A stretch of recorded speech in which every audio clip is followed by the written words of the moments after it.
우리가 어떤 중요한 일을 앞두고 있다면, 더구나 그 일은 우리의 삶에 적잖은 영향을 미치는 일이라면 우리는 몹시 불안할 수밖에 없을 것이고, 그때 우리는 하나님을 의지하려고 할 것입니다.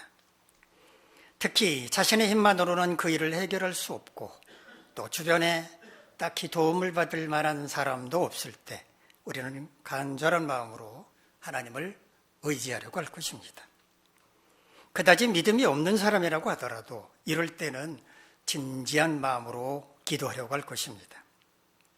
지푸라기라도 잡으려 한다라고 하는 말은 바로 이럴 때를 의미하는 말일 겁니다.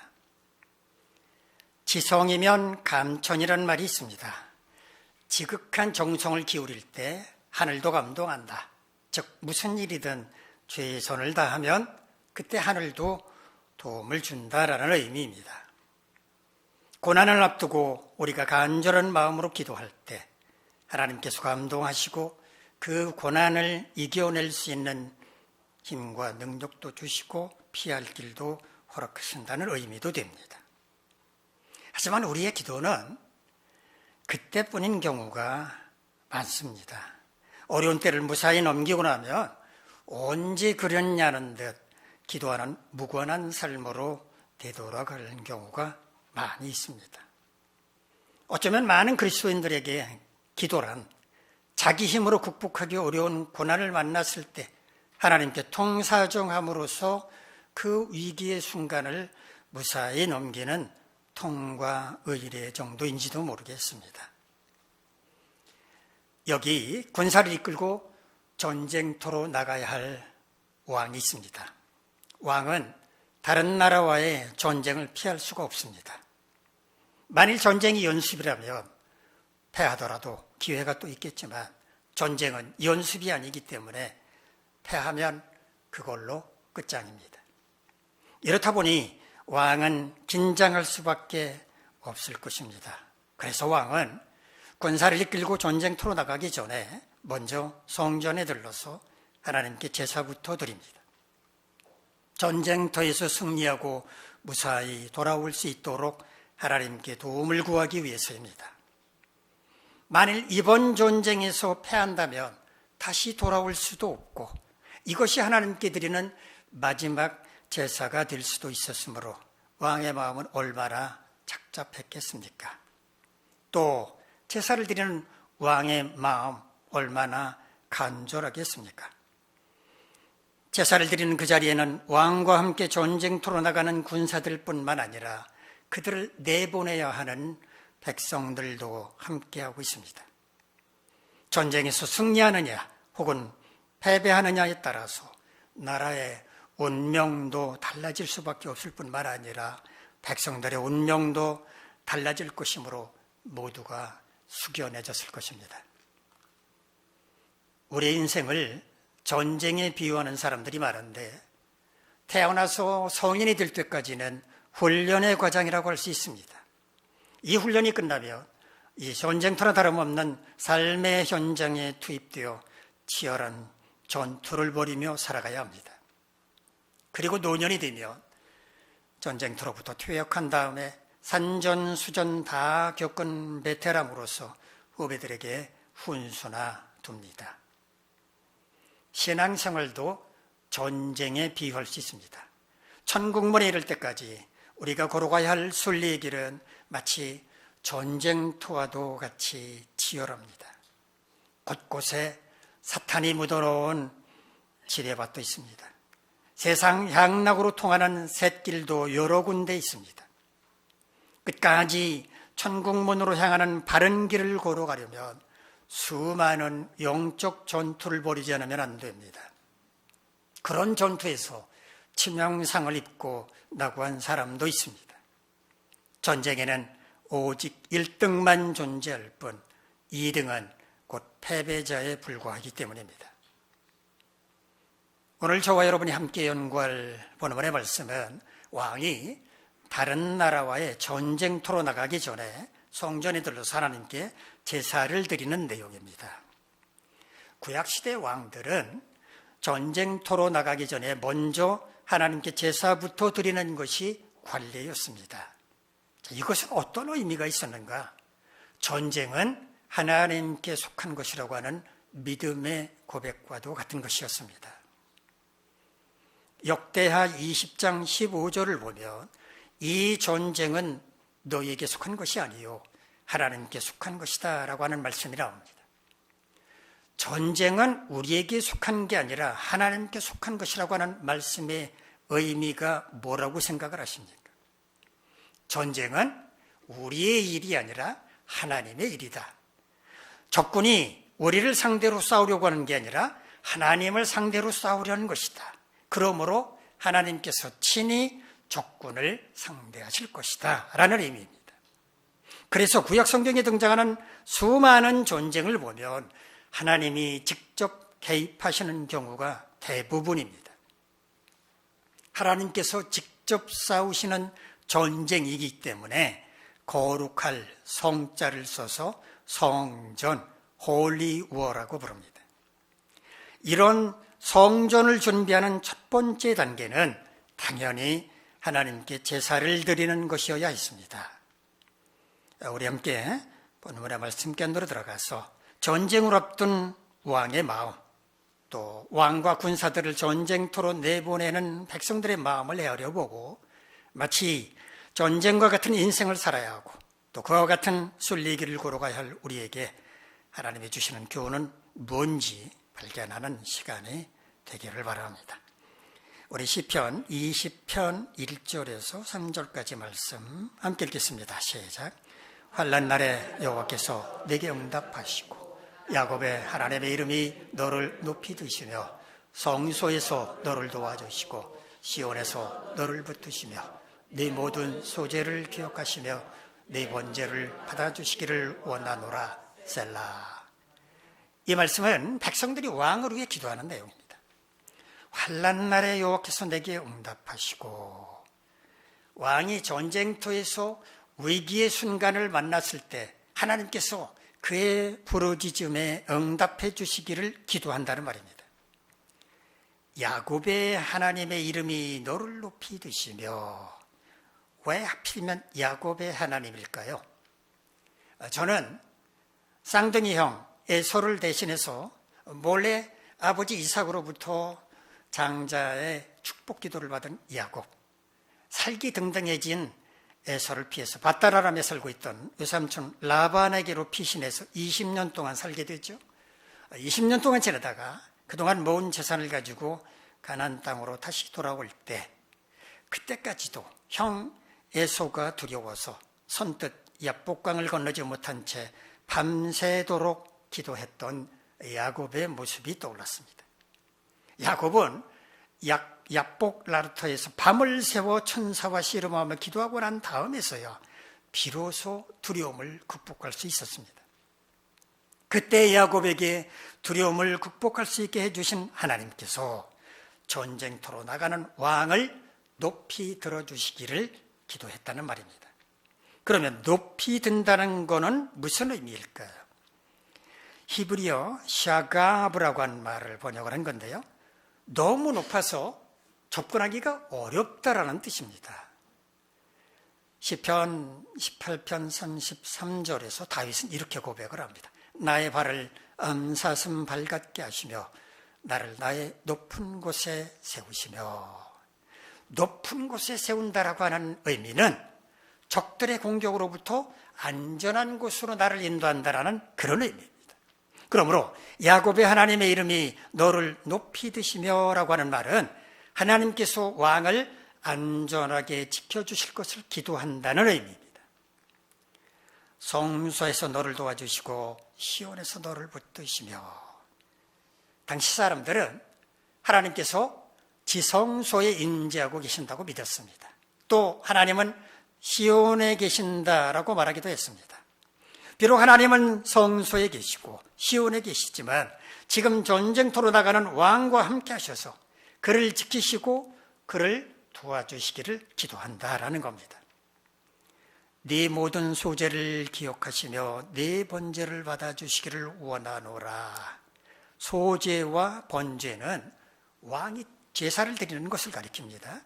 왕이 드리는 제사를 기쁘게 받아주시기를 기도한다는 말입니다.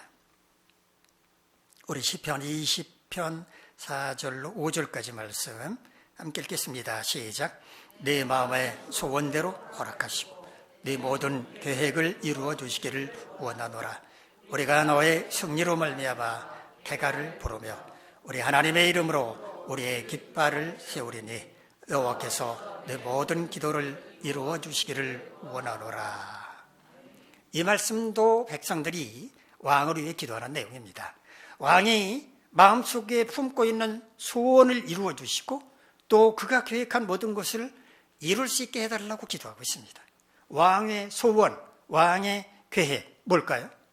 전쟁에 나가서 승리하는 것일 겁니다. 즉 주께서 왕에게 승리를 안겨주실 것을 기도하는 것입니다. 우리가 너의 승리로 말미암아 계가를 부르며 우리 하나님의 이름으로 우리의 깃발을 세우리니, 왕이 승리하고 돌아오는 순간을 묘사하고 있는 것입니다. 적군을 무찌르고 돌아올 때 계가를 부르고 승리의 깃발을 높이 들 것을 노래하고 있습니다. 계가가 뭡니까? 계가. 한자 말이죠.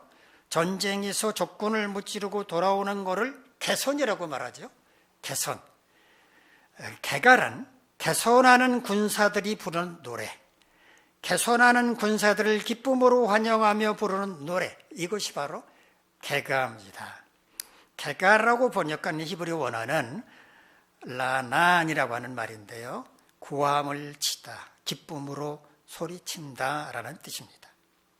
왕이 승리할 수 있도록 도와주셔서 우리가 기쁨으로 노래하며 승리의 깃발을 높이 들 수 있게 해주십시오 라고 기도하고 있는 것입니다.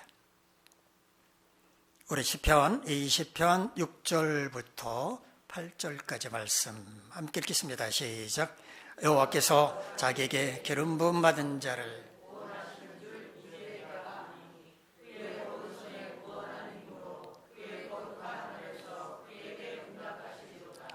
어떤 사람은 병거, 어떤 사람은 말을 의지하라. 우리는 여호와 우리 하나님의 이름을 자랑하리로다. 그들은 비틀거리며 엎드러지고 우리는 일어나 바로 서도다. 이 부분은 왕이 믿음으로 고백하는 내용인데요, 여호와께서 자기에게 기름 부음 받은 자를 구원하시는 줄 이제 내가 안다라고 고백합니다. 구약 시대에는 기름을 부어서 세우는 세 직분이 있었습니다. 첫째는 왕, 둘째는 제사장, 셋째는 선지자였습니다.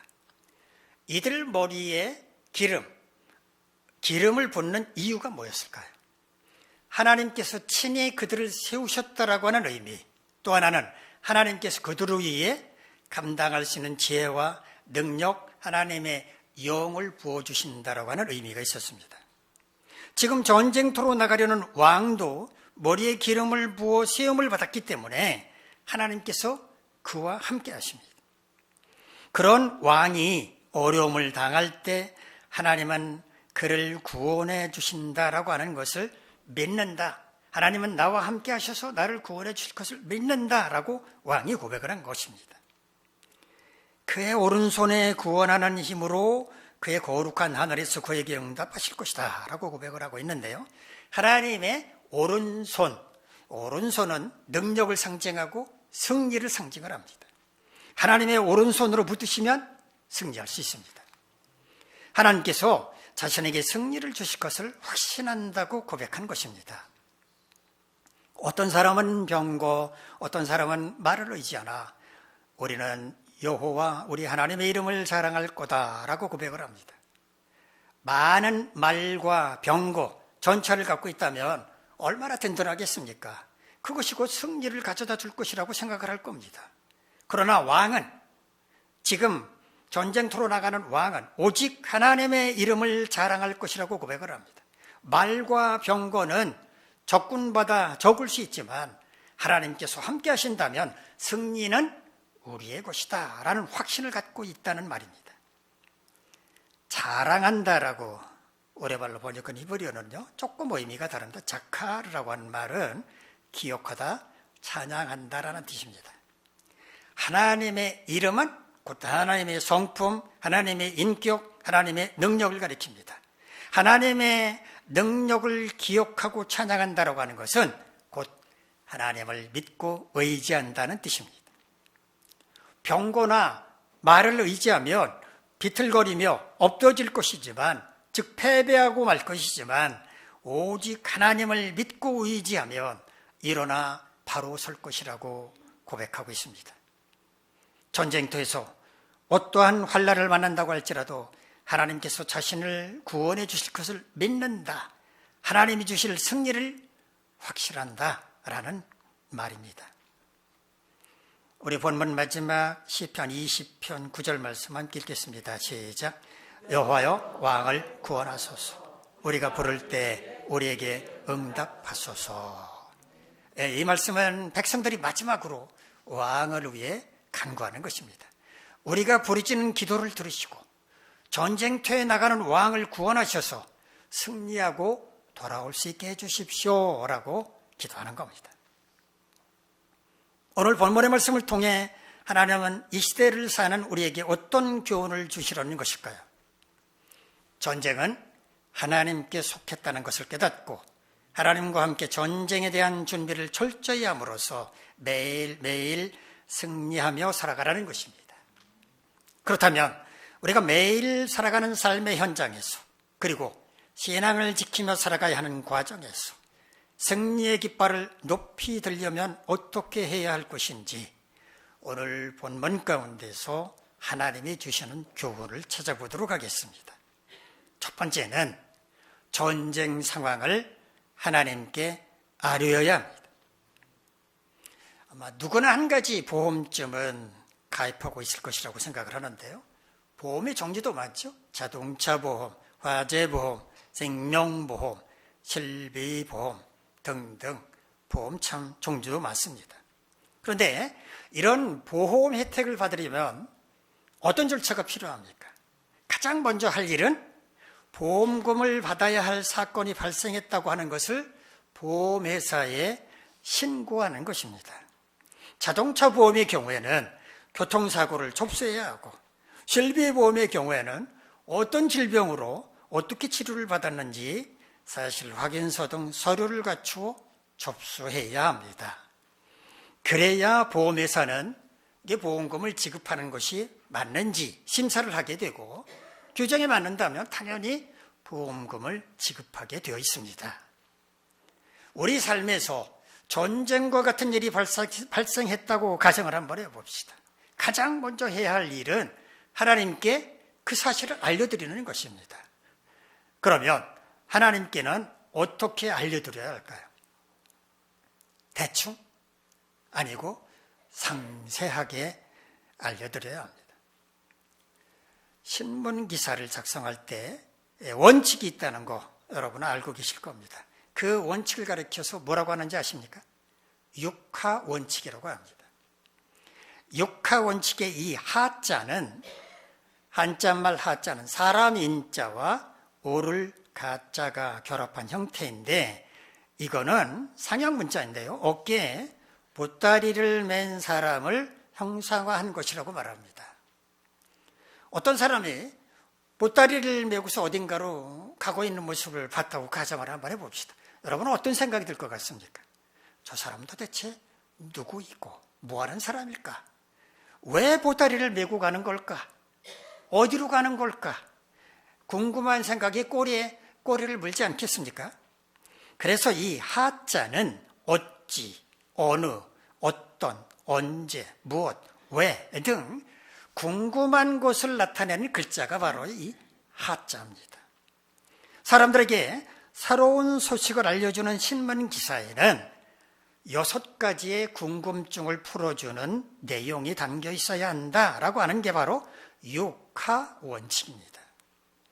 육하 원칙을 영어로 표현한 게 바로 OW1H라는 말입니다. OW1H 아실 겁니다. Who, 누가, when, 언제, where, 어디서, what, 무엇을, why, 왜, how, 어떻게, 이 앞글자를 딴 것이 바로 OW1H입니다. 우리 삶의 현장에서 혹은 신앙생활하는 과정에서 전쟁과 같은 큰일이 발생했다고 가정을 해봅시다. 그때 하나님께 그 상황을 아뢰일 때 이렇게 아뢰다면 어떨지 여러분 한번 들어보시기 바랍니다. 하나님, 어떻게 하면 좋습니까? 큰일 났습니다. 저를 좀 도와주십시오. 자, 이렇게 아뢰었다고 가정을 해봅시다. 하나님께서 이런 우리의 부르짖음을 들으면 뭐라고 말씀하실까요? 무슨 일? 뭐가 큰일인데? 뭘 어떻게 도와줘야 되는데? 이렇게 되묻지 않으시겠습니까? 자, 이렇게 하나님께서 우리에게 되물으실 때 하나님이 정말 몰라서 물으시겠습니까? 아닙니다.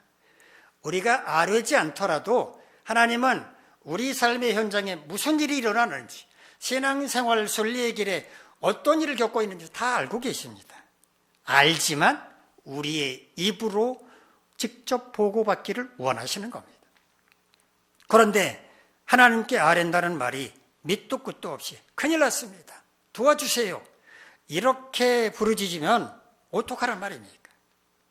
이때는 신문기사를 작성하듯이 육하 원칙에 따라서 상세하게 조리 있게 말씀을 드려야 한다는 겁니다. 어떤 분은 이렇게 말씀하실지 모릅니다. 아니, 하나님이 다 알고 계신다는데 뭘 그렇게 미주얼구주얼 다 말씀드려야 합니까? 네, 그래야 합니다. 미주얼구주얼 안 하는 게 맞습니다.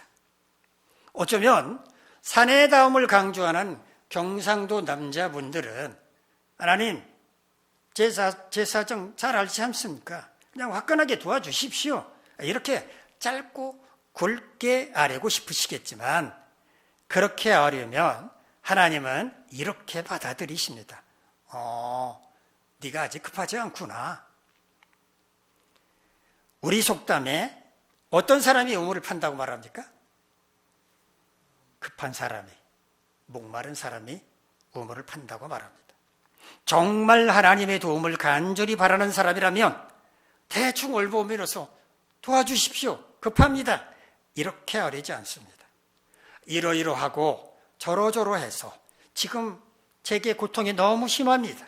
하나님의 도움이 절실하게 필요합니다. 이렇게 상세하게 아뢰합니다. 하나님의 도우심이 정말 간절하기 때문입니다. 두 번째는 하나님이 도와주실 것을 믿고 담대해야 합니다. 전쟁에서 승리하려면 뭐가 가장 중요하다고 생각을 하십니까? 전략도 중요하고 무기도 중요하고 또 날씨도 받쳐줘야 하고 식량이나 전략물자 등 보급도 중요하지만 그런 것들보다 더 중요한 게 있습니다. 바로 군사들의 사기입니다. 사기가 뭡니까? 군사들이 적군과 싸워서 이길 수 있다고 하는 자신감, 싸워 이기겠다는 의욕으로 넘쳐나는 상태, 이게 사기입니다. 아무리 막강한 무기를 가진 군대가 바닷가에 모래처럼 많다라고 하더라도 사기가 충천한 군사들을 이길 수는 없습니다. 군사들의 사기가 하늘을 찌른다면 그 군대는 반드시 승리할 수 있습니다. 어떻게 사기가 충천할 수 있겠습니까?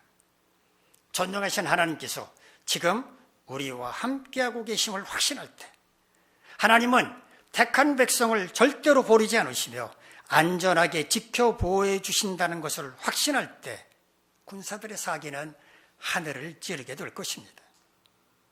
하나님께서 함께 하시는 그들을 누가 감히 이길 수 있겠습니까? 하나님께서 우리와 함께 하신다는 증거 눈에 보입니까? 하나님께서 우리를 도와주신다는 증거 뭐 있습니까? 없습니다. 이것은 믿음의 문제입니다. 히브리서 11장 1절은 이렇게 우리에게 말하고 있습니다. 믿음은 우리가 바라는 것들을 보증해 주고 볼 수 없는 것들을 확증해 줍니다. 하나님께서 우리와 함께 하신다는 걸 우리 눈으로 볼 수 없지만 하나님이 우리를 도와주신다는 것도 확인할 방법이 없지만 그것을 믿으면 그것이 증거가 되고 확증이 된다는 말입니다. 우리가 믿는 그대로 하나님께서 우리와 함께 하시며 우리를 도와주심으로써 증거를 보여주신다는 말입니다. 하나님께서 언제나 우리와 함께 하신다는 걸 확신하시고 또한 우리를 도와주실 거라고 하는 것을 확신하심으로써 사기가 하나를 찌르는 주님의 용사가 되시기를 간절히 바랍니다. 그럴 때 승리의 깃발을 높이 들 수 있게 될 것입니다. 세 번째, 용감하게 적과 맞서 싸워야 합니다. 전쟁은 상상의 공간에서 일어나는 게 아닙니다.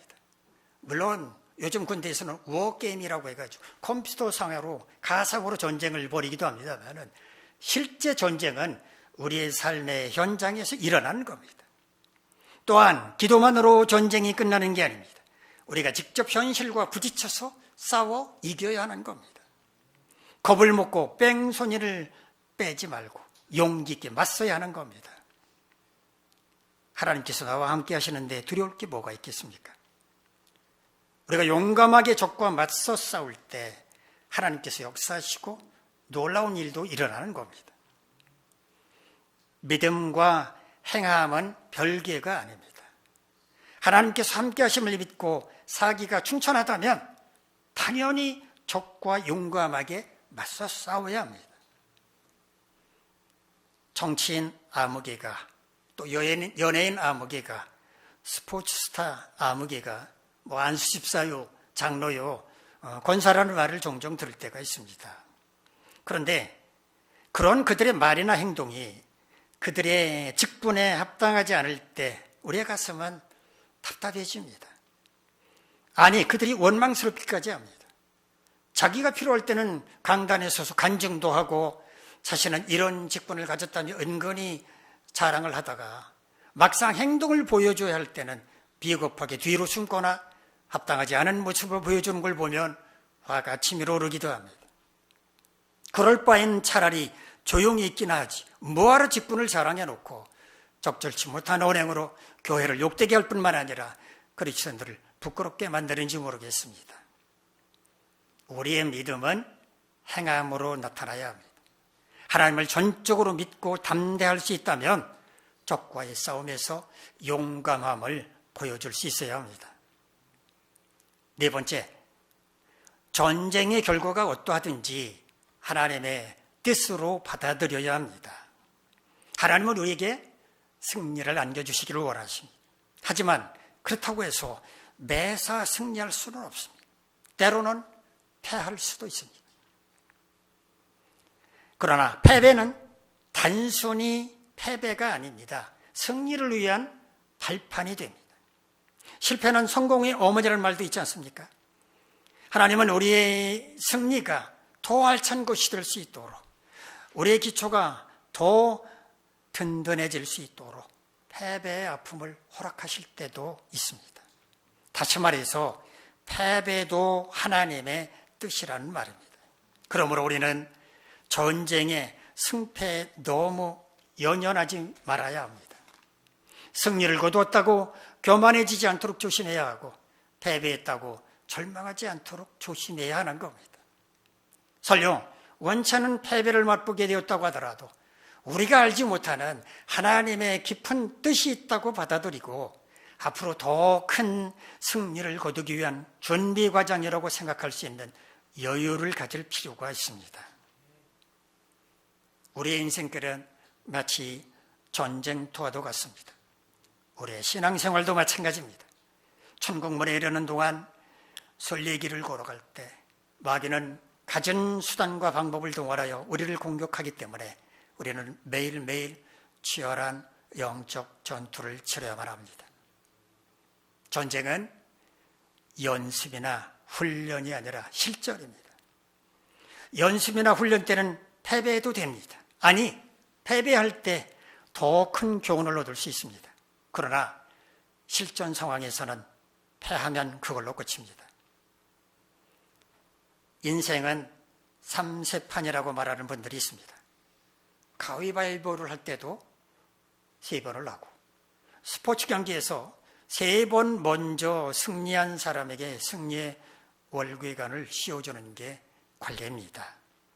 3세판이라고 하는 말 속에는 한 번의 실패에 좌절하지 않고 3번이라고 하는 희망을 쫓아간다는 좋은 의미가 있습니다. 그러나 전쟁터에서는 삼세판은 존재하지 않습니다. 단 한 판의 승부로 생사를 가릅니다.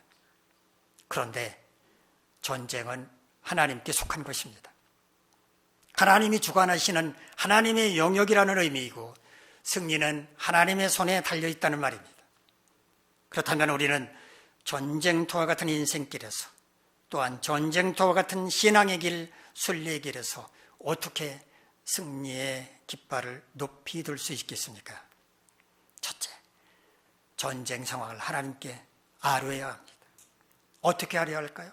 상세하게 미주알, 고주알, 육하 원칙에 따라 보고해야 합니다. 두 번째, 하나님이 도와주실 것을 믿고 담대해야 합니다. 하나님은 지금도 우리와 함께하고 계신다고 하는 것, 또한 택한 백성을 지켜 보호해 주신다는 걸 믿을 때 우리는 어떤 것도 두려워하지 않고 담대할 수 있습니다. 세 번째, 용감하게 적과 맞서 싸워야 합니다. 하나님이 지켜주실 테니 가만히 있어도 된다고 생각하지 말고 하나님이 주시는 지혜와 능력과 힘으로 용감하게 적과 맞서 싸워 승리를 쟁취하는 용사가 되어야 합니다. 네 번째, 전쟁의 결과가 어떠하든지 하나님의 뜻으로 받아들여야 합니다. 당연히 승리하면 좋겠지만 설령 패배한다고 하더라도 거기에는 우리가 알 수 없는 하나님의 뜻이 담겨 있습니다. 더 큰 승리를 위해 기반을 단단히 다지는 계기가 될 수도 있습니다.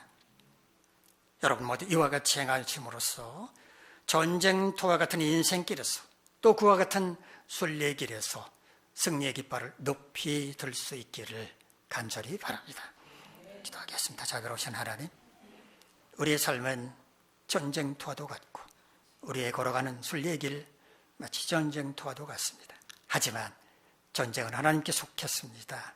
하나님께서 함께 하시면 우리는 얼마든지 승리할 수 있습니다. 주님과 함께함으로 주님이 주시는 지혜와 능력으로 담대하게 맞서 싸움으로 우리 모두 매일매일 삶의 현장에서 신앙의 현장에서 승리의 깃발을 높이 들 수 있도록 인도해 주시옵소서. 예수님의 이름으로 기도합니다. 아멘. 자리에서 일어나서 600